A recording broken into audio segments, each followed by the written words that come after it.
My name is Reagan Hardin, 38 years old, and I haven't spoken to my parents in 19 years. The last time I saw my father, Dr. Jonathan Carlisle, chair of the Oregon Medical Board, he told me I was throwing away 4 generations of healers for a man who fixes wires.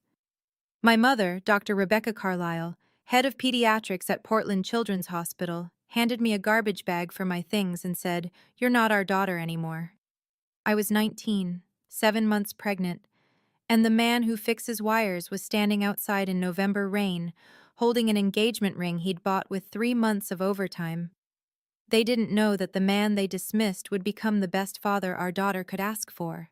And they certainly didn't know that 19 years later, a newspaper headline would force them to confront exactly what kind of healers they really were. This is that story. It was Thanksgiving 2006. 12 relatives around my parents' dining table in Portland Heights, the neighborhood where doctors and lawyers prove they've made it. Every single person at that table had doctor or esquire before their name. Except Tyler. He wasn't even supposed to be there. I'd told my parents we were just dating, but I was 7 months pregnant, and hiding it under oversized sweaters had stopped working around October. My mother noticed first. She always noticed everything. "Reagan," she said, voice cutting through dessert conversation like a scalpel through skin. "Stand up." I stood. The room went quiet. 12 pairs of eyes locked onto my stomach. My father set down his fork. The Carlisle family crest hung behind him on the wall. Sanare est munus, to heal is our duty. My grandmother had founded Oregon's first women's medical practice in 1952. That crest was our religion. "How far along?" my father asked. "7 months. And the father?" Tyler Grayson. "He's an electrician. We're getting married." My uncle, cardiac surgeon, West Coast pioneer in valve replacement, actually laughed. "An electrician? Reagan, please tell me this is some kind of stress-induced delusion." My mother didn't laugh. She pulled out a manila folder from the sideboard drawer. Pre-planned. She'd known. Of course she'd known. "I had Morrison and Associates run a background check," she said, sliding the folder across the table. "3 weeks ago." The room temperature dropped 20 degrees. She opened the folder. Tyler James Grayson, age 21, high school diploma, Portland Community College trade certificate. Father, Walter Kenneth Grayson, medical license revoked 1993, Oregon Medical Board case number 93-1847. Charged with illegally prescribing controlled substances to wealthy patients in exchange for money. Abandoned family, 1995. Current whereabouts unknown. She looked up at me. "You want to tie our family name to a disgraced doctor's son? A high school graduate who works with his hands?" I should have defended him. I should have walked out right then. Instead, I said, "Tyler's mother worked 3 jobs after his father left. School cafeteria, night custodian, weekend catering. Tyler started working at 14 to help support her. He's nothing like Walter." My father stood. 6'2", silver hair, voice that could silence hospital board meetings. "Reagan, you're going to terminate the pregnancy. I'll schedule the procedure myself. Confidential. You'll take a gap year, then start at Oregon Health Sciences University as planned. This mistake doesn't have to define your life." "I'm keeping the baby." Silence. "Then you're not keeping this family." My mother gave me 1 hour. It was 9:47 p.m. when I checked my phone, right before they shut off my family plan. Mid-text to Tyler. November 14th, 2006. Portland autumn. 41 degrees. Rain. I packed 2 garbage bags. Clothes. Photo album. My laptop. The acceptance letter from OHSU. Full scholarship. Pre-med. Framed since April. I left on my desk. Let them take it down themselves. As I walked down the stairs, my mother was already removing my senior portrait from the hallway wall. 12 other family photos stayed up. Just mine came down. "Mom," I said. My voice cracked. I hated that it cracked. "Please, I'm still your daughter." She didn't look at me. "No." You were my daughter. Now you're just a cautionary tale we'll tell at dinner parties. The front door was heavy oak, imported. My father had it installed when I was 10, after he made chief of the medical board. He said it was befitting our station. I pulled it open. Tyler's truck, 1998 Ford F-150, white with rust spots, passenger door that didn't lock properly, was idling at the curb. Exhaust mixing with rain. He saw me, got out, took the garbage bags without asking what happened, put them in the truck bed, covered them with a tarp so they wouldn't get soaked. Then he opened the passenger door. The interior light was broken, but I could see his face. 21 years old, electrician's apprentice making $18 an hour, wearing the only suit he owned, the one from his mother's funeral in 2003. I already called the courthouse, he said quietly. We can get married Friday. That's when I cried. Not when the door closed behind me. When Tyler opened the truck door and offered me a future. I tried once, just once. July 18th, 2006, 11:34 p.m. 1 month before Emma was due. I was sitting in our apartment, 480 square feet, SE 82nd Avenue, $650 a month, and I wrote an email. Subject: Please, Mom, Dad, Emma is due August 12th. The ultrasound shows she's healthy. Tyler got promoted to journeyman electrician. We found a small apartment in East Side. I'm not asking you to forgive me. I'm asking you to meet your granddaughter. Just once. Please. Reagan. I sent it at 11:34 p.m. I know because I stared at the timestamp for 3 hours, waiting for a response. It came at 8:02 a.m. the next morning. Dr. and Dr. Carlisle have asked me to inform you that they have no granddaughter. Please do not contact this email again. Patricia Henderson, Executive Assistant. Not even from them, from their assistant. I printed both emails, put them in a file folder, labeled it Emma's Story when she asks why she has no grandparents. She asked when she was 7. I told her, some families are smaller than others, but ours has all the love it needs. She never asked again. November 17th, 2006, Multnomah County Courthouse, room 301. Friday afternoon. The fluorescent lights hummed like dying bees. We needed 2 witnesses. We didn't have 2 witnesses. An elderly woman was sitting in the hallway, waiting for her friend's divorce hearing to finish. Her name was Helen Wu, 73, retired teacher. She agreed to sign our marriage certificate. The second witness was a lawyer named Marcus Johnson, 31, killing time between clients. He had kind eyes. He said, "You two look like babies yourselves." Tyler said, "We're old enough to know what we want." The judge was efficient. Maybe she'd seen too many shotgun weddings to care. Do you, Tyler James Grayson, take Reagan Carlisle to be your lawfully wedded wife? I do. Do you, Reagan Carlisle, take Tyler James Grayson to be your lawfully wedded husband? I looked at him. 21 years old, suit from his mother's funeral. Tungsten carbide ring we'd ordered online for $47. I do. Burn. We signed the certificate. I wrote, Reagan Carlisle Harden. Kept my maiden name as my middle name. Tyler noticed but said nothing. Cost: $60 for the marriage license. We walked out married. No reception, no family. No photos except the Polaroid Helen Wu insisted on taking with her camera. She mailed it to us 3 days later with a note. You'll want this someday, trust me. Helen. That photo is framed in our kitchen now. Tyler's hand on my 7-month belly. Both of us smiling like we'd just won something. We had.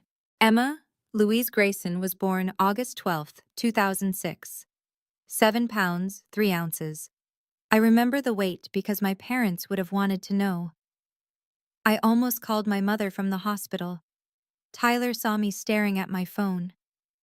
Don't, he said gently. She didn't earn this. He was right. Our apartment was 480 square feet, 1 bedroom. We gave it to Emma. Tyler and I slept on a futon in the living room for 2 years. 90% of Emma's things came secondhand. Goodwill, Craigslist. The Facebook marketplace didn't exist yet, but if it had, we would have lived on it. Tyler worked 7 a.m. to 4 p.m. as an electrician, then 6 p.m. to 10 p.m., taking Craigslist handyman gigs, fixing ceiling fans, installing outlets, rewiring old houses where the owners couldn't afford a licensed contractor. I took medical coding classes online through Portland Community College, $800 per term. I studied while Emma napped, took exams while Tyler watched her, got my certification in 18 months. First job, medical billing clerk at OHSU. $18 an hour. The irony wasn't lost on me. I was coding surgeries at the same hospital where my parents worked. Different building, different department. We never crossed paths. But I saw my mother's name on paperwork sometimes. Dr. Rebecca Carlisle, Pediatrics. Her signature on consultation notes. I'd code the visits, bill the insurance, make sure the families didn't go bankrupt. That was healing too, just not the kind my parents recognized. One night, Emma spiked a fever. 103.2 degrees Fahrenheit. She was 11 months old. I grabbed my phone. My mother's number was still saved. Dr. Rebecca Carlisle, head of pediatrics. She would know what to do. My thumb hovered over the call button. Tyler saw me, didn't say anything, just gently took the phone from my hand and said, "We'll take her to the ER. We'll figure it out." The bill was $1,200. We set up a payment plan, $50 a month for 2 years. We figured it out. March 15, 2008. The housing market had just crashed. Foreclosures everywhere. Banks desperate to sell. We found a house. Southeast Portland. 4521 Southeast Hawthorne Boulevard. 3 bedrooms. Built in 1952. The wiring was a disaster. Knob and tube, aluminum, amateur DIY fixes that should have burned the place down years ago. The realtor said most buyers were scared of the work. Tyler walked through with a voltage tester and a flashlight, checked every outlet, every switch, every junction box. "Wiring is a mess," he told me in the kitchen. "But I can fix it." "How long?" 3 months, nights and weekends. "Can we afford it?" He pulled out the inspection report, highlighted the problems, showed me the comps. "With the crash, this place is $165,000. We have $8,000 saved. That's enough for the down payment. Mortgage will be about $950 a month. Less than rent once I finish the repairs, and we get it reappraised." I looked at him. "You've already done the math." "I always do the math." We bought it. Tyler rewired the entire house in 11 weeks, every night after work, every weekend. Emma, 18 months old, would sit in her pack and play, watching her dad pull wire through walls. Her first full sentence wasn't "I love you," it was "Daddy fix light." Close enough. We painted Emma's room yellow, her favorite color. Tyler installed a ceiling fan with a star pattern light that made constellations on her walls at night. The day we moved in, Tyler was rewiring the kitchen. He pulled off an old outlet cover, and a piece of newspaper fell out, stuffed in the wall as insulation, common in old houses. He unfolded it. The Oregonian, March 17, 1993. Doctor loses license in prescription scandal. Oregon Medical Board revokes Dr. Walter Grayson's credentials after investigation into illegal controlled substance distribution. His father's name. Front page, local section. I was in the living room, unpacking boxes. I heard Tyler go outside, smelled smoke a few minutes later. When I came out, he was standing by the burn barrel we'd been using for construction debris. The newspaper was ash. "Found some old trash in the walls," was all he said. I didn't push. Emma started kindergarten at Bridal Mile Elementary in fall 2011. First day of school, Tyler showed up in his work truck and rewired the school's main electrical panel. Volunteer work. No charge. The principal tried to pay him. He refused. "My daughter goes here," he said. I want it safe. 5th grade, 2015, Science Fair. Emma's project, How Electricity Works, from Power Plant to Light Bulb. Tyler helped her build a model circuit with LEDs and a 9-volt battery. She won first place. The judge asked her, "Did your parents help you?" Emma said, "My dad's an electrician. He taught me everything." The judge smiled. "What do your parents do?" "My dad fixes electricity. My mom fixes hospital bills so people don't go broke. They both help people." We got the blue ribbon, framed it. It's still on her wall. Middle school, 2018. Emma came home one day, quiet. Wouldn't talk during dinner. Finally, after Tyler went to check the mail, she said, "Mom, why don't I have grandparents?" I'd been preparing for this question for 12 years. "Some families are smaller than others," I said carefully. "My parents and we disagreed about something important a long time ago. They made a choice. So did I. And now we don't talk." "What did you disagree about?" "They didn't think your dad was good enough. I thought he was perfect." She thought about that. "Were they right? What do you think?" She looked at the kitchen. Tyler had just installed under-cabinet lighting that week, LED strips he'd gotten at cost through a supplier friend. The whole room glowed warm. "I think they were wrong," Emma said. "Me too." She never asked about them again. High school. Lincoln High, Portland. Emma graduated June 2024. GPA 4.0 unweighted. SAT 1520. Not perfect, but excellent. College acceptances: Oregon State, full ride; Portland State, University of Oregon. She chose Oregon State, pre-med. "Why pre-med?" I asked her. "You know you don't have to prove anything, right? You don't have to become a doctor just because—" "Mom," she interrupted, "I want to be a doctor because you and Dad showed me that helping people isn't about prestige. It's about showing up. You code surgeries. Dad rewires homes. I want to heal people. That's it." She paused. "And maybe I want to prove that you can become a doctor without a medical dynasty behind you. That it's about what you do, not who you're related to." Tyler leaning in the doorway. "You're already ahead of most med students, kid. You know what real work looks like." I spent 15 years in medical administration. Never became a doctor. But I worked in the system. 2008 to 2012. Medical billing clerk. OHSU. $18 per hour. Same hospital where my parents worked. Different building. I saw my mother once, across the cafeteria. She didn't see me, or pretended not to. 2012 to 2016. Medical coding supervisor, Providence, Portland. $32 per hour. Managed a team of 8. We coded everything. ER visits, surgeries, transplants. I got good at it, really good. 2016 to 2020. Hospital Operations Coordinator, Legacy Emmanuel. $55,000 per year. Salary, not hourly. Benefits, retirement matching. 2020 to 2024. Revenue Cycle Director, Salem Hospital. $78,000 per year. I moved us out of Portland's immediate orbit. Salem was 45 miles south. Far enough that I wouldn't accidentally run into my parents at Whole Foods. I got my certifications: CPC, Certified Professional Coder; CHAA, Certified Healthcare Access Associate. Framed them, hung them in my office.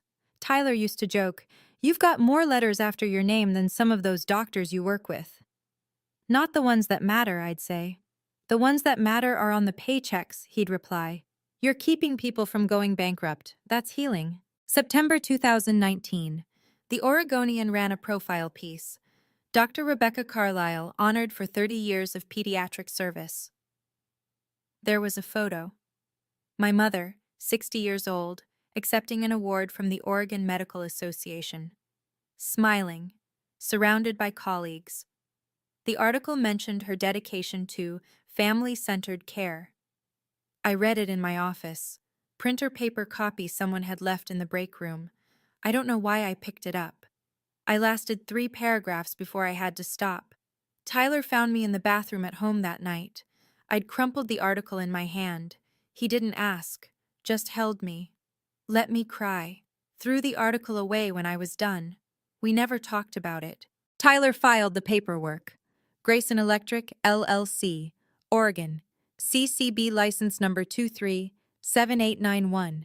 It started small, just Tyler. Then he hired an apprentice, kid named Danny, 19, reminded me of Tyler at that age. Then another, then a third. By 2024, Grayson Electric was Tyler plus 3 apprentices. 2 white Ford Transit vans with Grayson Electric in blue letters. Office in our spare bedroom. Revenue, about $180,000 a year. Not Fortune 500. But stable, honest. Tyler's specialty. Residential rewiring. Solar panel installation. The kind of work that kept families safe. His philosophy. Do it right, not fast. Treat every home like it's your own. First big job. Rewiring a historic home in Ladd's Addition. Built 1909. Gorgeous craftsman. Original knob and tube wiring. The owners, retired teachers, had been quoted $65,000 by another contractor. Tyler bid $45,000. They almost didn't believe him. "You're leaving $20,000 on the table," the husband said. Tyler shrugged. "I'm leaving you with safe wiring and money for your grandkids' college fund. That's worth more." They hired him. Took 6 weeks. When he finished, they cried. Said he'd saved their home. Word spread. Grayson Electric's reputation. Honest, fair, excellent work. Tyler never advertised. Didn't need to. Portland's a small town when you do good work. Summer 2023. Emma worked for her dad. Assistant, $15 an hour. She learned basic electrical, how to strip wire, read a circuit diagram, test voltage. Tyler taught her the same way he'd taught his apprentices, patiently, carefully, with respect for the danger. "Electricity doesn't care about your intentions," he told her. "It only cares about the path you give it. Medicine's the same. You can want to heal someone, but if you don't know what you're doing, you'll hurt them. Knowledge protects people." Emma, pulling wire through a conduit. "Is that why you never went back to school? Because you already had the knowledge?" "Partly, and partly because I had you and your mom. School would have meant less time with you. I didn't want less time." "Do you regret it?" "Not even a little." September 3rd, 2025, Wednesday morning, 9:42 a.m. I was at work, Salem Hospital, Revenue Cycle Office. Tyler was home, planning a job bid. FedEx knocked. Tyler signed for a thick envelope. International shipping. Return address. Ashworth and Klein International Law, Sydney, Australia. He called me. "Babe, we got something weird." "Weird how?" "Lawyers from Australia. Envelope weighs like 2 pounds." "Open it." He did. I heard paper rustling. A long silence. "Tyler?" His voice was flat, distant. "It's from my father." I drove home. 45 minutes, Salem to Portland. Broke every speed limit. Tyler was sitting at the kitchen table. The letter laid out in front of him. He'd read it 3 times, he said. Couldn't make it make sense. I picked it up. Ashworth and Klein International Law. Sydney, Melbourne, Perth. September 3rd, 2025. Mr. Tyler James Grayson, 4521 S.E. Hawthorne Boulevard, Portland, OR 97215R.E. Estate of Walter Kenneth Grayson. Notification of inheritance. Dear Mr. Grayson, this firm represents your father, Walter Kenneth Grayson, D.O.B., March 17, 1959, currently residing in Perth, Western Australia. We are writing to inform you that you have been named sole beneficiary of Mr. Grayson's estate, valued at approximately 15.3 million Australian dollars, 10.2 million US dollars. Your father wishes to meet you before his passing. Attached, please find medical documentation regarding his current health status and a matter of some urgency requiring your review. We understand this notification may come as a shock. Mr. Grayson has instructed us to make clear. The inheritance is irrevocable and unconditional. However, he respectfully requests the opportunity to speak with you regarding a time-sensitive medical situation. Please contact our office at your earliest convenience. Sincerely, Jonathan Ashworth, Senior Partner. I looked at Tyler. $10 million. Keep reading, he said quietly. I flipped through the attachments. Estate summary, will draft, DNA test offer. He'd even thought of that, proving paternity after 30 years. Then the medical files. My hands stopped. I've spent 15 years coding medical records. I can read a chart faster than most doctors. Patient. Walter Kenneth Grayson, D.O.B. March 17, 1959, age 66. Diagnosis: end-stage renal disease, ESRD, stage 5, CKD. Current treatment: hemodialysis, 3 times weekly. GFR, 8 milliliters per minute per 1.73 meters squared, normal greater than 90. Prognosis without transplant, 6 to 18 months, Australian transplant. Wait list, 4 to 7 years, low priority due to age. I looked up. He's dying. Tyler's face was stone. He left when I was 10. I'm 40 now, 30 years, and now he wants to talk because he's dying? There's more.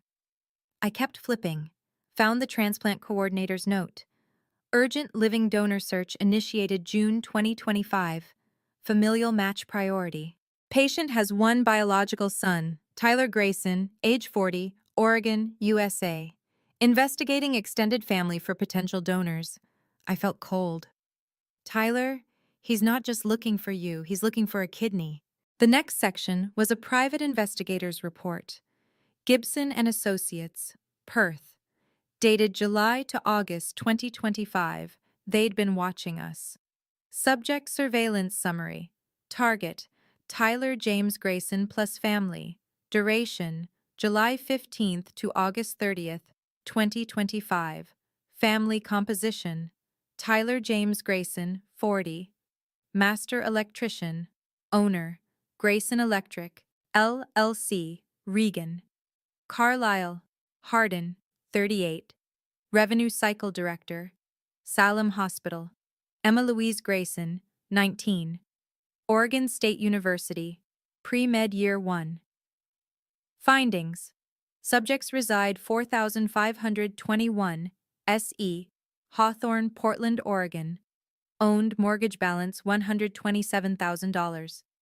Combined household income, approximately $165,000 per year.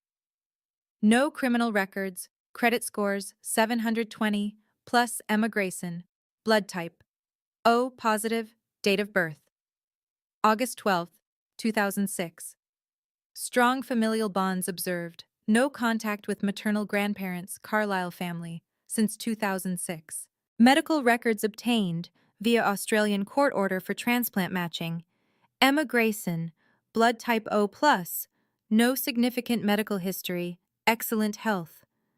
Recommendation: approach via legal representation. Direct contact likely to be rejected given estrangement history. There were photos. Emma on Oregon State's campus, August 15th, 2025. First day of classes. She was wearing her backpack, smiling, talking to another student. Tyler at a job site, July 22nd, installing a solar panel. Me leaving Salem Hospital, July 18th, coffee cup in hand. They'd been following us for 6 weeks. Tyler's hands shook when he saw Emma's photo. He's been watching our daughter. His voice wasn't angry, it was something colder, protective. We need to talk to Emma, I said. September 10th, follow-up email from Ashworth and Klein. Mr. Grayson, we understand this is overwhelming. Mr. Walter Grayson does not expect forgiveness. However, he wishes to 1. Meet you and your family, all expenses paid, Perth or Portland, your choice. 2. Establish inheritance trust, 10.2 million US dollars, transferred immediately upon his passing regardless of any other decisions. 3. Discuss a matter of medical urgency. He requires a kidney transplant. Initial HL. A typing suggests you and Slash or your daughter Emma may be compatible donors. He asks only for the chance to explain and to ask for help. Time sensitive. Please respond within 14 days. Respectfully, Jonathan Ashworth. Tyler read it twice. Then he looked at me. He wants Emma's kidney. I chose my words carefully. He wants to meet her. The kidney is… bullshit. Tyler's voice was flat, certain. If he dies, we get the money anyway. The trust is irrevocable. He doesn't need our cooperation for that. So why is he asking to meet us? Why now? Because he needs something from us first. He was right. I knew he was right. What do we tell Emma? I asked. Tyler stared at the email for a long time. Then he said, the truth. All of it. And then we let her decide about her own body. Because that's what parents do. They protect their kids' choices, not make choices for them. September 12th. Tyler sent a one-sentence reply. I need to talk to my daughter first. She's 19. She decides about her own body. The lawyers responded within an hour. Understood. We respect that completely. Please let us know how you'd like to proceed. We had a week to figure out what to say. September 13th, 2025, 8:30 p.m. Kitchen table. Same table where we'd eaten dinner as a family for 17 years. Emma was home from Oregon State for the weekend. She knew something was wrong. We'd asked her to come home midweek, unusual. Tyler had printed everything. The lawyer's letter, the medical files, the PI report. He spread it all out like evidence. Emma, he started, you need to know something about my father. I haven't talked about him much because there wasn't anything good to say. Emma's face was calm, analytical. I know he left you when you were a kid. Mom told me when I was 14. I'd told her the basics. Abandoned family. Hasn't been in contact. Tyler doesn't talk about him. Tyler nodded. He's dying, kidney failure. And he's rich. Built some kind of pharmaceutical company in Australia. He wants to meet us. Emma waited. She knew there was more. And, I said quietly, he needs a kidney transplant. He's been on dialysis since June. The Australian wait list is 4 to 7 years. At his age, he won't survive that long. Emma's eyes sharpened, pre-med brain activating. So he's looking for a living donor, family match. Yes. And you think I might be compatible? Tyler handed her the PI report. He hired investigators. They got your blood type, medical history, without asking. Emma read the surveillance summary. Her jaw tightened when she saw the photos. He's been following me? For 6 weeks, I said, before contacting us. She set the papers down. Her voice was measured, clinical. What's his HLA type? Tyler blinked. His what? Human leukocyte antigen. For transplant matching, you need compatible blood type plus compatible tissue antigens. Did his lawyer send that information? I found the medical file, handed it to her. Emma read it like a doctor reviewing a chart. 90 seconds of silence. He's O positive. I'm O positive. That's compatible. But blood type alone isn't enough. We'd need HLA typing to know if I'm actually a match. She looked up at us. You want to know what I think? Always, I said. I think, Emma said slowly, I want to get tested. Not because I'll donate, but because I want to know if I can. Information is power, right? And if I'm going to make a decision, I want it to be based on facts, not assumptions. Tyler's voice was careful. And if you are a match? Then I'll decide. But I need the data first. That's my daughter. 19 years old and already thinking like a scientist. I was terrified and proud in equal measure. September 15th. Oregon Health and Science University, Center for Health and Healing, 10th floor, Transplant Evaluation Clinic. Emma insisted on going alone to the first appointment. I'm an adult, I can handle a blood draw. But I went anyway, sat in the waiting room. Tyler took the morning off work, sat next to me. The transplant coordinator was a woman named Jennifer Walsh.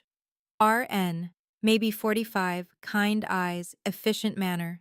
She called Emma back. 20 minutes later, Emma emerged with a bandage in the crook of her elbow. Phase 1 complete, Emma said. Blood typing confirmation, basic metabolic panel, pregnancy test. Pregnancy test? Tyler's voice went up half an octave. Emma rolled her eyes. Required for all female donors, Dad. Relax. It's negative.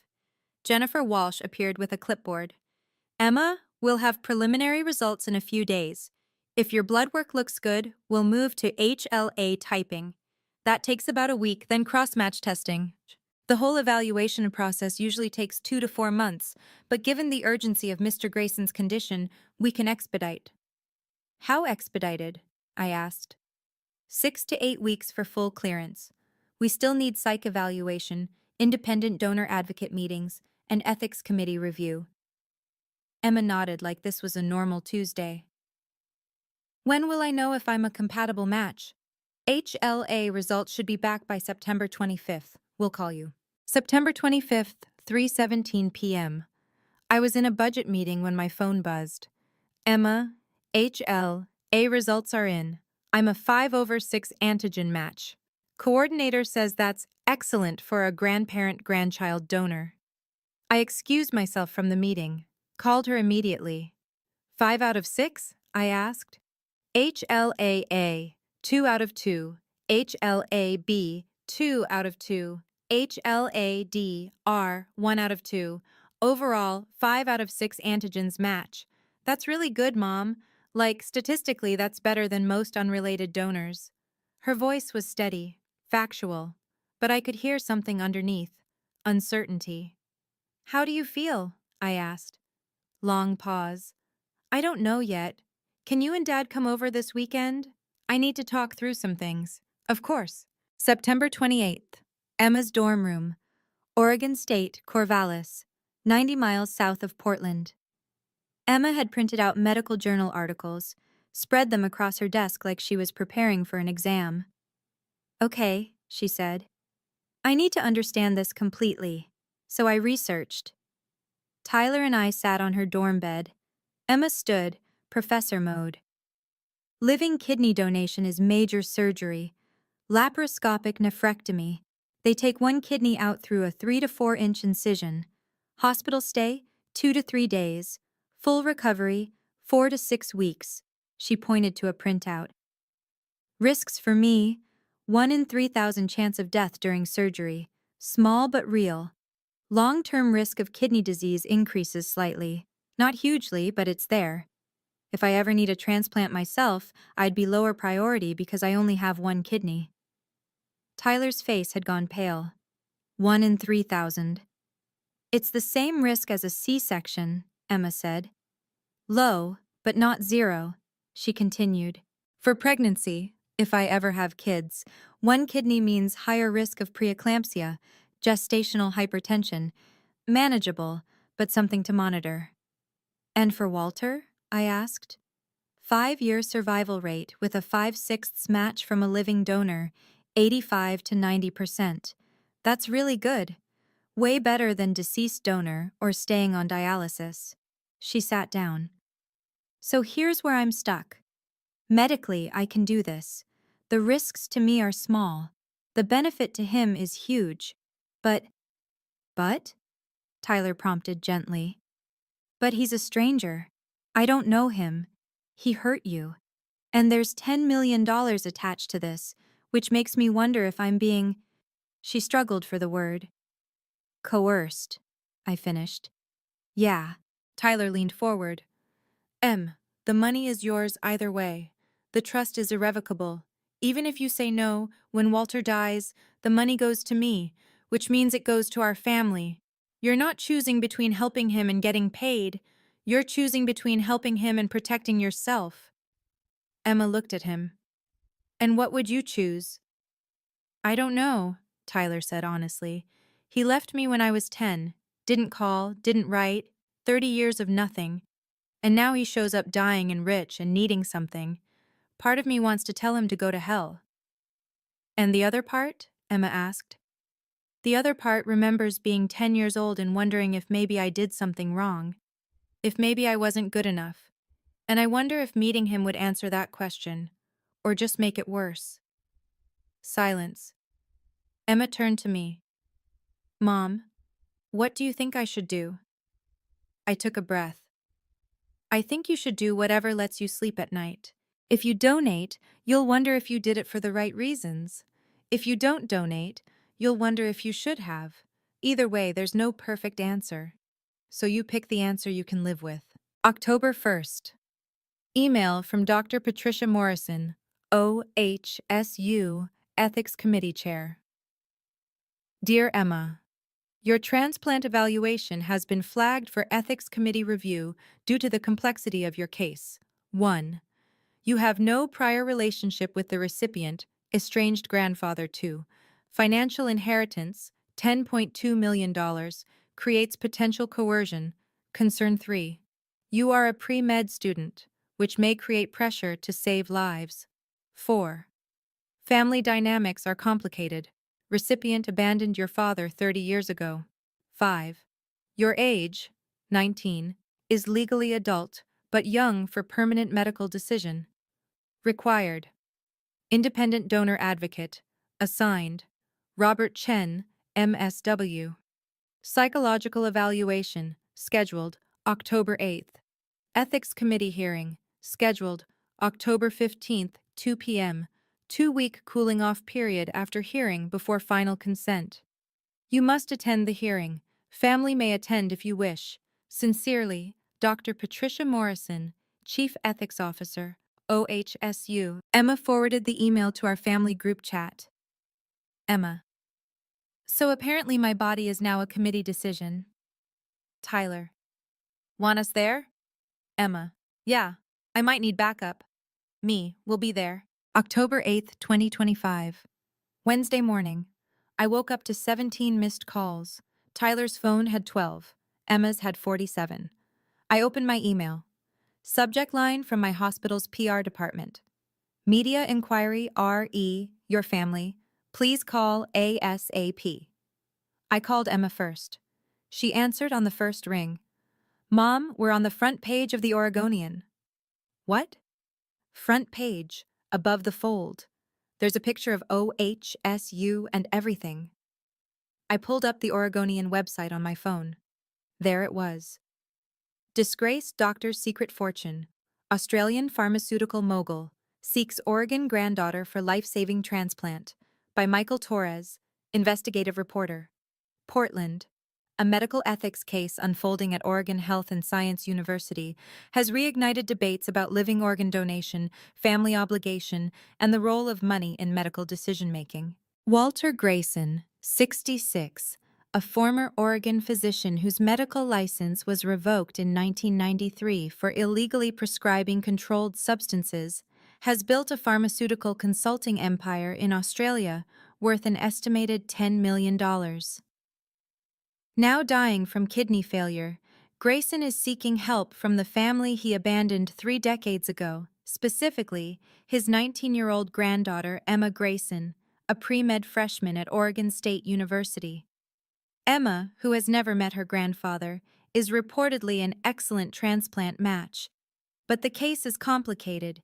Grayson has named his estranged son, Tyler, as sole heir to his fortune, leading ethics experts to question whether the inheritance constitutes coercion.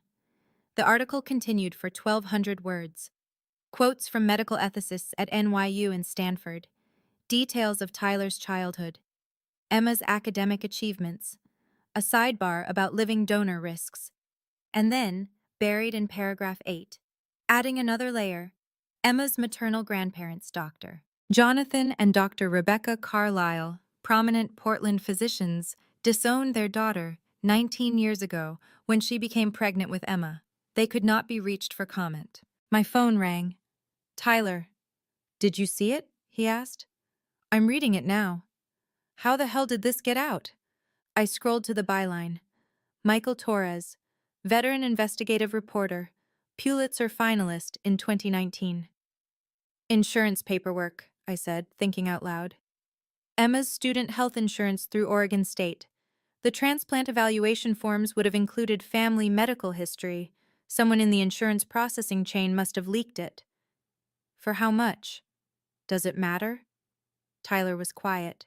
Then, Emma's getting harassed. Her Instagram blew up overnight. 15,000 follower requests. Her roommate said someone from a local TV station showed up at their dorm. Where is she now? Driving home. She's skipping classes today. I told her to come here, lock the doors, turn off her phone. I'm leaving work now. I made calls. Hospital compliance. OHSU patient advocacy. Oregon State Student Services. Piece together what happened. September 28th. Emma filled out insurance verification form for OHSU transplant evaluation. Standard form. Included question. Family medical history. Any immediate relatives with current serious medical conditions? Emma wrote, grandfather, paternal, end-stage renal disease, currently on dialysis, Australia. The form went to Pacific Source Insurance, Oregon State's student health plan. They process thousands of forms a month. Most are handled by contract workers, not employees. One of those workers, we never got a name, saw the form. Googled Walter Grayson Australia kidney. Found business articles about his pharmaceutical consulting fortune. Sold the information to a journalist for $500. Not technically a HIPAA violation. Emma's form wasn't Walter's medical record, just a mention of his condition, gray area, legal barely. But legal doesn't mean right. By noon, the article had 2.3 million online views. Reddit's r/Portland exploded. Top comment, 18,000 upvotes. If my rich grandpa abandoned my dad, I wouldn't give him a Kleenex, let alone a kidney. Reply, 12,000 upvotes. But he's dying. She has 2 kidneys. She's pre-med. Isn't saving lives what doctors do? Reply to reply, 15,000 upvotes. She's 19 and there's $10 million involved. This is coercion. Period. Twitter was worse. Medical ethicist with 400,000 followers posted a thread. Living donation requires pure altruism. Financial incentive equals commodification of organs. This violates the National Organ Transplant Act. The Ethics Committee should deny this immediately. Christian influencer with 2 million followers. Honor thy father and grandfather. Forgiveness is divine. This young woman has the power to save a life. Pray she chooses mercy. Feminist account with 800,000 followers. A 19-year-old woman's body is not public property. Not her uterus, not her kidneys, hers, full stop. Emma's pre-med cohort at Oregon State was divided. Some thought she should donate. Commitment to healing. Hippocratic oath starts now. Others thought it was exploitative. She doesn't owe him anything. Family obligation is patriarchal bullshit. Her academic advisor called. Emma, do you need to take a leave of absence? This level of attention, it's a lot. Emma, according to Tyler, said, I just want to study in peace. Is that too much to ask? Apparently, yes. October 9th, 2025, 6:15 p.m. I was home. Tyler was making dinner. Emma was in her old room, door closed, trying to ignore the world. Doorbell rang. I opened it. My mother stood on the porch, holding a copy of the Oregonian, rain dripping off her umbrella. She looked old, 62, but she looked 70. Gray hair, shaking hands, expensive clothes that didn't quite hide how thin she'd gotten. Reagan, she said, her voice cracked. I saw the article. I didn't move, didn't speak. Can I come in? No. Please, I need to talk to you about Emma. You don't have a granddaughter, I said flatly. Your assistant told me that in 2006. Remember? Her face crumpled. I was wrong. We were wrong. Reagan, please. Tyler appeared behind me. Silent, arms crossed. My mother saw him. Her expression flickered, something between shame and defiance. Mrs. Carlyle, Tyler said quietly, you should go.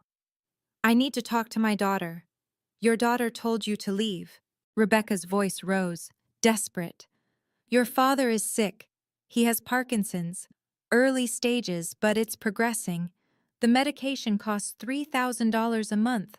We're struggling, Reagan. And when I saw the article, saw that Emma might be caught up in this. You saw $10 million, I interrupted. That's what you saw. No, I saw my granddaughter being pressured into. You don't get to protect her now. You had 19 years, 19 birthdays, 19 Christmases, 19 first days of school. You weren't there. You chose not to be there. I'm trying to make amends. I laughed. Actually laughed. Bitter and sharp. Amends? You haven't apologized. You've just shown up when it's convenient. When there's money involved? When you can play the concerned grandmother for an audience? Tyler's voice cut through. Dr. Carlyle, let me be very clear. You told Reagan she was throwing away 4 generations of healers for me. You called my family disgraced. You said I was beneath your standards. Rebecca started to speak. Tyler kept going. Now you want in on that disgrace because there's money attached? Because my father, the man you used as evidence that I was worthless, turned out to be richer than you? Silence. Get off my porch, Tyler said. Not loud, not angry, just final. Rebecca turned to me. Reagan, please, don't shut me out again. I didn't shut you out, I said. You shut me out. I'm just closing the door you left open 19 years ago. I shut the door. My mother didn't leave. She stood on the porch crying. I could hear her through the door. Finally, she said, loud enough for us to hear, your father's Parkinson's medication is bankrupting us. We have savings, but it won't last forever. And if Emma donates, if this family becomes tied to the Graysons, everyone will know. Everyone will know you chose them over us. Do you understand what that will do to our reputation? Tyler opened the door, fast, angry. Your reputation, he repeated. That's what this is about. Not Emma's well-being, not Regan's feelings, your reputation. Rebecca's face went red. I've spent 30 years building. You spent 30 years building a lie, Tyler said. That you're a good mother, that you're a compassionate doctor, that you care about family. The article just exposed it. And now you're here trying to control the narrative. He stepped back. Leave, now, or I call the police. Rebecca left, got in her Lexus, still expensive, still polished, still projecting success. As she drove away, she rolled down her window, called out, If Emma donates, this will follow you forever. The daughter who crawled back to the disgraced family for money. Is that really what you want? I didn't answer. But I thought, I chose them 19 years ago. You just didn't notice. October 15th, 2025, 2 p.m., OHSU, Center for Ethics and Healthcare, 11th floor, Conference Room C, glass walls overlooking Portland, rain streaking the windows, the city gray and soft below. 7 committee members at the head table, Dr. Patricia Morrison, Chair, Chief Ethics Officer, Dr. David Kumar, Transplant Surgeon, Lisa Tran, MSW, Social Worker. Reverend Michael O'Brien, Community Ethicist. Judge Sarah Hendricks, Retired, Legal Counsel. Maria Gonzalez, RN, Patient Advocate. Dr. Elliot Marsh, Psychiatrist. Observers, 8 medical students, ethics training. 2 credentialed journalists. Robert Chen, Emma's independent donor advocate. Emma sat in the front row, Tyler on her left, me on her right. On a 75-inch screen. Walter Grayson, live via Zoom from Perth Renal Center. Hospital room visible behind him. Gaunt face. dialysis catheter in his neck, oxygen cannula. This was the first time Tyler had seen his father in 30 years. Dr. Morrison called the meeting to order. This ethics committee has been convened to evaluate whether Emma Grayson can provide informed, voluntary consent to serve as a living kidney donor for her grandfather, Walter Grayson. This is not a decision-making body. We cannot force Emma to donate or prevent her from donating. Our role is to ensure her autonomy is protected. She looked at Emma. Do you understand why you're here? Yes, Emma said. Her voice was steady. And you've been assigned an independent donor advocate, Robert Chen, who has no affiliation with OHSU or your family. Correct? Correct. Then let's begin. Dr. Morrison addressed the screen. Mr. Grayson, you've requested the opportunity to speak. The floor is yours. Walter's voice was rough, weak, but clear. Thank you, Dr. Morrison. Committee members, Emma, Tyler. He coughed, took a breath. I'm calling from Sir Charles Gairdner Hospital in Perth. I understand you're evaluating whether my granddaughter can consent freely to donate her kidney. I want to be absolutely clear. I do not expect her to donate. I lost that right when I abandoned Tyler 30 years ago. Tyler's hands clenched on the armrest. Walter continued. I was a coward. I was an addict, not to drugs, but to the idea of fixing my mistakes by running from them. I lost my medical license in 1993 because I prescribed medications to wealthy patients in exchange for money to pay gambling debts. I destroyed my family. I destroyed my career. He paused. I ran to Australia, rebuilt a fortune in pharmaceutical consulting. But I can't rebuild trust. I can't undo leaving my 10-year-old son to grow up without a father. His eyes, on screen, pixelated, but still recognizable, found Tyler's. Tyler, if you're listening, you deserved better. You deserved a father who stayed, who showed up, who didn't choose shame over responsibility. I can't give you that now, but I can tell you, the man you became, the father you are to Emma, that's not my DNA. That's yours. Silence in the room. Dr. Morrison. Mr. Grayson, what happens to the inheritance if Emma declines to donate? She inherits anyway, through Tyler. The trust is irrevocable. My lawyers can confirm that. I made peace with dying. What I haven't made peace with is never apologizing to my son. This hearing, it's the closest I'll get. Judge Hendricks spoke up. For the record, I've reviewed the trust documents. Mr. Grayson is correct. The inheritance is not conditional on Emma's decision regarding donation. Dr. Morrison nodded. Noted.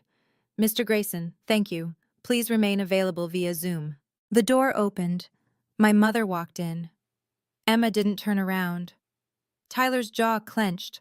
I felt ice slide down my spine. Dr. Morrison, this is a closed proceeding.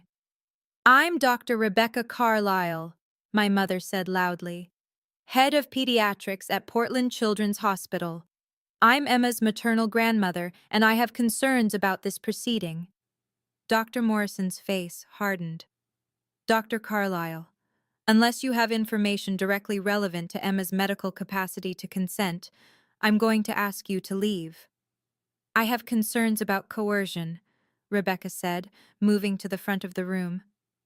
Emma is 19, technically an adult, but neurologically, her prefrontal cortex won't fully develop until age 25. She's pre-med, which means she's been socialized to believe doctors save lives at any cost. The financial incentive of $10 million creates unconscionable pressure. She turned to the committee. And frankly, the medical community should not be endorsing a system where estranged family members can essentially buy organs through inheritance structures. Don't know what else to call you. You don't know what else to call you. You haven't been my grandmother for 19 years. You don't get to be my grandmother now because there's money or press involved. Rebecca's mouth opened. Emma kept going. You want to talk about medical socialization? I'm pre-med because my mom showed me you can work in medicine without being cruel. She codes surgeries so patients don't go bankrupt. That's healing too. Emma's voice stayed calm, clinical. You talk about coercion? You put my mother on the street when she was pregnant with me. You refused to meet me. You told her she had no daughter. The only pressure I feel is from people who think they own my choices. People like you." The room was silent. Rebecca's face had gone pale. Judge Hendricks spoke quietly. "Dr. Carlisle, unless you have information directly relevant to Emma's medical capacity, please refrain from further comment." Rebecca sat down in the back row, didn't speak again. Dr. Elliot Marsh opened a folder. "I conducted a 90-minute psychological evaluation of Emma Grayson on October 12th. Standard assessment for living donor candidates." He read from his notes. "Cognitive capacity, intact. Emma demonstrates advanced understanding of medical risks, including mortality risk, long-term kidney disease risk, and pregnancy complications.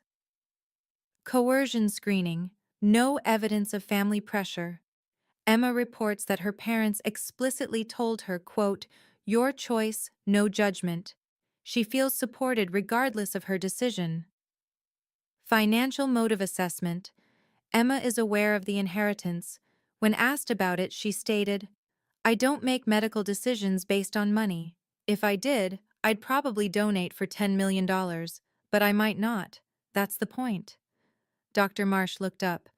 Psychological readiness. Emma is conflicted, appropriately conflicted. She's weighing complex ethical factors: family obligation, bodily autonomy, mortality risk, long-term health. This is healthy decision-making, not dysfunction. He closed the folder. "My clinical opinion: Emma Grayson has full capacity to consent or refuse donation. She does not require additional counseling unless she requests it." Dr. Morrison turned to Emma. "Emma, you've heard testimony from your grandfather, your grandmother, and Dr. Marsh's evaluation. This committee's role is not to tell you what to decide. It's to ensure you're free to decide. Do you feel free to make this choice?" Emma took a breath. "I feel observed, but free? I'll feel free when everyone gets out of my business and lets me make a decision without turning it into a national ethics debate." Scattered laughter from the medical students. Dr. Morrison smiled slightly. "Understood. Emma, before we conclude, do you have anything you'd like to say?" "Actually," Emma said, "yes." I raised my hand. "Dr. Morrison, may I speak?" She looked surprised. "Mrs. Hardin, you're not a required party to this hearing." "I know, but I have information relevant to the question of external pressure on Emma. Specifically, who's actually been pressuring her?" Dr. Morrison considered. "Proceed." I stood, pulled out a folder I'd prepared, handed copies to the committee clerk who distributed them. "I'd like to submit evidence. Document 1. Email, July 18th, 2006. Projected on the screen for everyone to see. From Regan Carlisle to Dr. Jonathan Carlisle. Subject: Please, Mom. Dad. Emma is due August 12th. The ultrasound shows she's healthy. Tyler got promoted to journeyman electrician. We found a small apartment in East Side. I'm not asking you to forgive me. I'm asking you to meet your granddaughter. Just once, please. Reagan. Response from Patricia Henderson, Executive Assistant, to Regan Carlisle. Sent July 19th, 2006, 8:02 a.m. Dr. and Dr. Carlisle have asked me to inform you that they have no granddaughter. Please do not contact this email again. Silence in the room. I continued. My parents had no contact with Emma for 19 years. No birthday cards, no Christmas gifts, no acknowledgement of her existence. Document 2. The Oregonian article, October 8th, 2025. Highlighted section. Adding another layer. Emma's maternal grandparents, Dr. Jonathan and Dr. Rebecca Carlisle, prominent Portland physicians, could not be reached for comment. They had no comment, I said, until they saw the words $10 million trust. Document 3. Text message screenshot, October 9th, 2025. From Rebecca Carlisle to Reagan Hardin. Sent 7:42 p.m. We should discuss Emma's decision as a family. Your father and I have medical expertise that could guide her. From Reagan Hardin to Rebecca Carlisle. Sent 7:45 p.m. You're not family. You made that clear 19 years ago. Document 4. Medical record. November 2006. Emergency room visit. Legacy Emmanuel Hospital. Patient. Regan Carlisle, 19F, 7 months pregnant. Chief complaint. Abdominal cramping. Stress-induced. Social history. Recently displaced from family home. Living in vehicle. No family support. Diagnosis. Braxton Hicks contractions. Severe stress. I looked at the committee. I was 7 months pregnant, living in Tyler's truck. I had stress-induced contractions. The ER social worker asked if I had family support. I said no. My voice stayed calm. Factual. My parents are doctors who abandoned a patient. Their daughter. Walter Grayson is a disgraced doctor who's trying to apologize. I don't forgive either of them, but only one of them is honest about what they are. Rebecca in the back row had her head down, crying silently. Dr. Morrison looked at the documents, then at me. Mrs. Hardin, thank you for this context. It's illuminating. She turned to the committee. Any questions for Mrs. Hardin? Silence. Then let's move to Emma's statement. Dr. Morrison addressed Emma directly. Emma, you've been medically cleared, psychologically cleared. This committee finds you have full capacity to make this decision without coercion. The question is simple. Do you consent to donate your kidney to Walter Grayson? Emma stood, looked at the committee, at Walter on the screen, at Tyler and me. Then she spoke. No. Pause. Let it land. Not because of the money, not because of my grandparents, either set, but because I'm 19, and I want to have kids someday, and I want to finish medical school, and I want to know that if my kidney ever fails, I have a backup. Her voice was steady, clear. I want to be a doctor who saves lives, but I can't save everyone, and I shouldn't have to destroy my own body to prove I'm compassionate. She looked at the screen, at Walter. Walter, I'm sorry.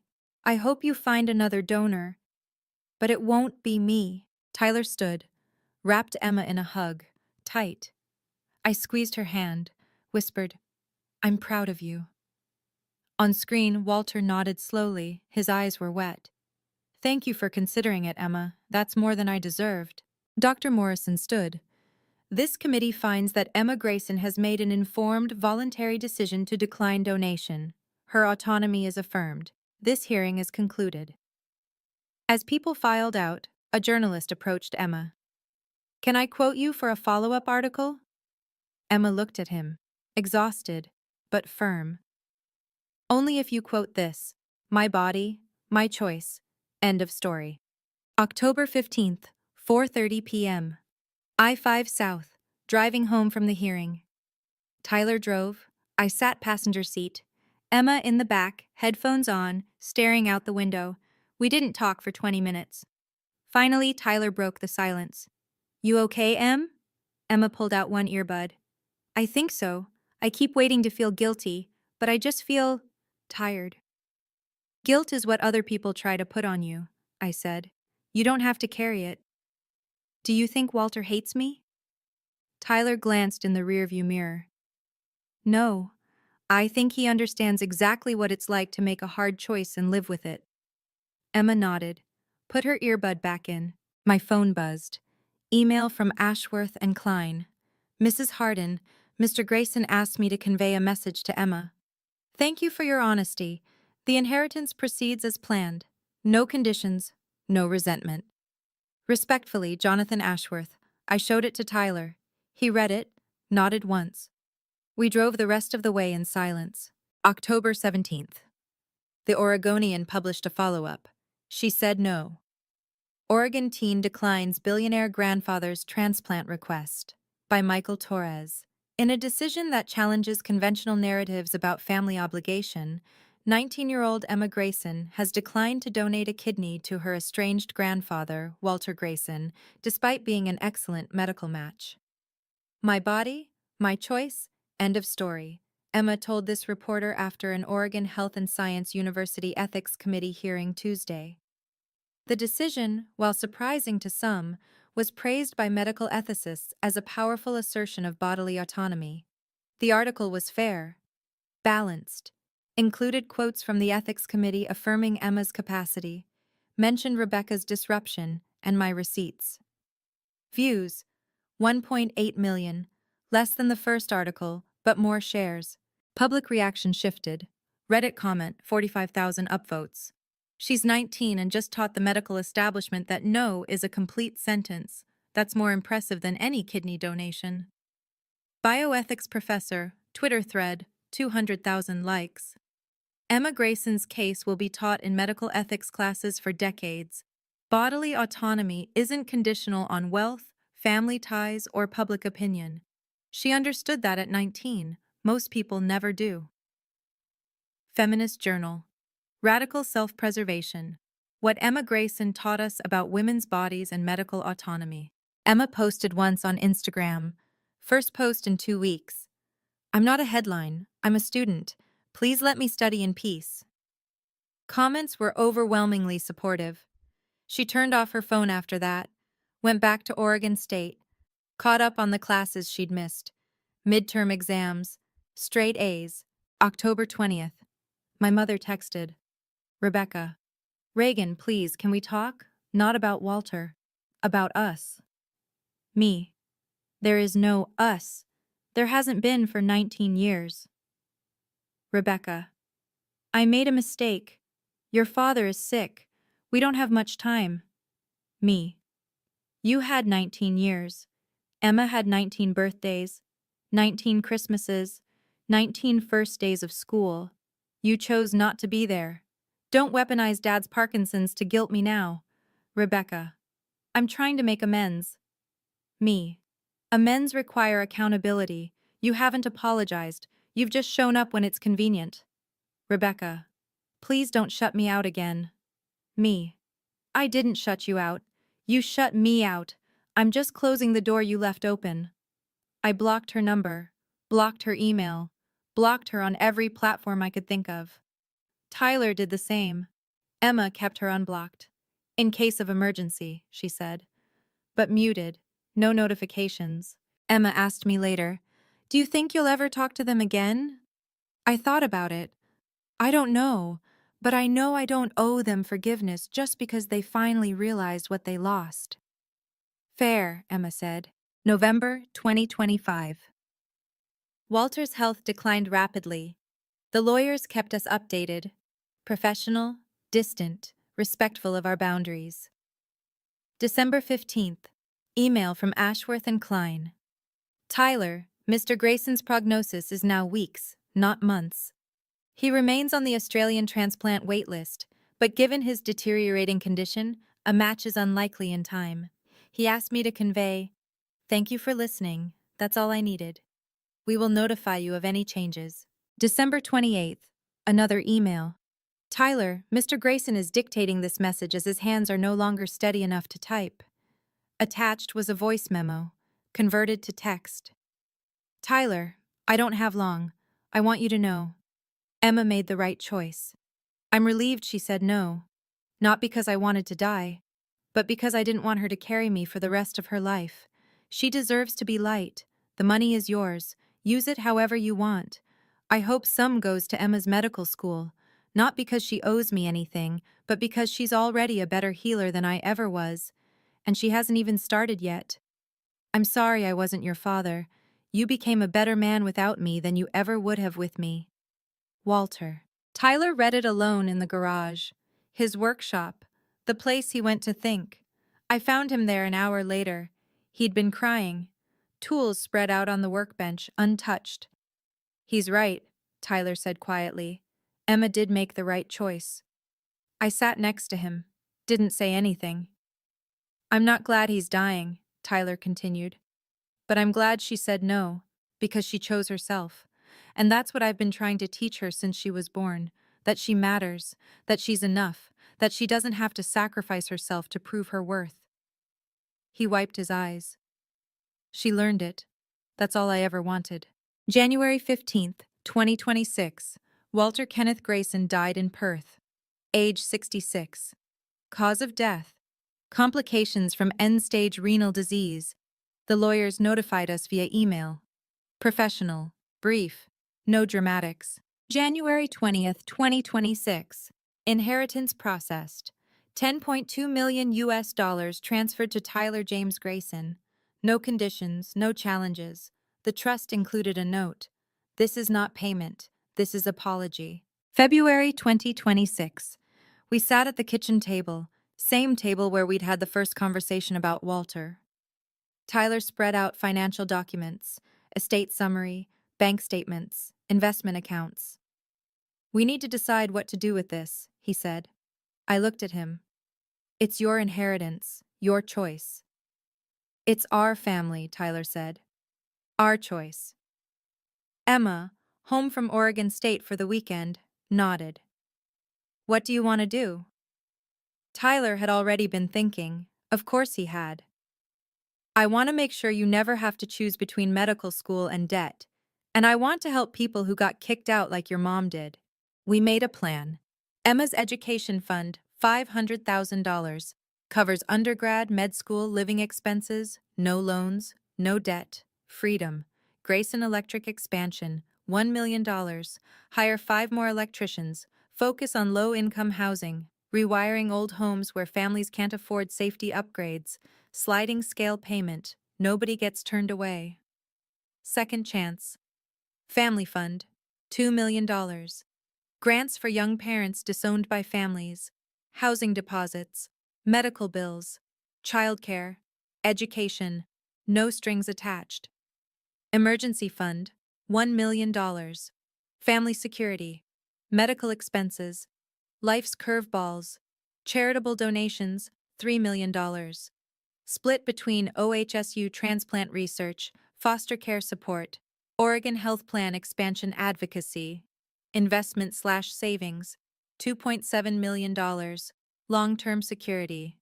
Emma's kids someday, Tyler's retirement. First recipient of the Second Chance Family Fund, a 22-year-old woman named Ashley, pregnant, kicked out by religious parents for refusing to give the baby up for adoption. She applied after reading about Emma's story, wrote, "Your family showed me that love doesn't require DNA. I want to prove that to my baby too." Grant, $15,000. First month's rent, security deposit, baby supplies, medical bills. Tyler met her once, handed her the check. She cried. "You don't have to thank me," Tyler said. "Just be the parent you wish you'd had." March 2026. Emma went back to Oregon State. Campus life had calmed down. The news cycle moved on. She was just another pre-med student again. Mostly. Her bioethics professor asked her to guest lecture. Personal experience with medical decision-making under public scrutiny. Emma declined. "I'd rather write about it than talk about it." She wrote an essay instead, for her Ethics 301 class. Prompt: describe a time you made a controversial ethical decision. Emma's opening line: I said no to my dying grandfather. The world called me selfish. I call it survival. Both can be true. She got an A+. The professor asked to submit it to the Journal of Medical Ethics, student section. Emma said yes, summer 2026. Emma applied for an internship at OHSU Ethics Committee. Paid position, competitive. She got it. Her first day, Dr. Patricia Morrison, the woman who'd chaired Emma's own hearing, shook her hand. "I'm glad you're here," Dr. Morrison said.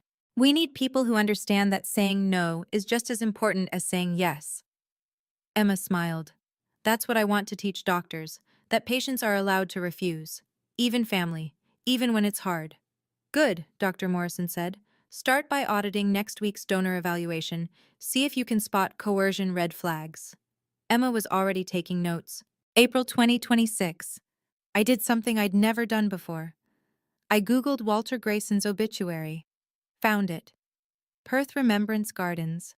Online memorial page. Photos of Walter. Young. Medical school graduation, 1985. Middle-aged. Australia. Accepting some business award, 2010. Old. Recent photo, thin and tired. A guest book. People had left messages. Brilliant consultant. Tough negotiator. Generous mentor. Walter helped me build my pharmaceutical distribution company. I owe him everything. A complicated man. Flawed but honest about his flaws. I scrolled to the bottom. Clicked. Leave a message. Typed. Walter, I never met you. You hurt my husband in ways I'll never fully understand.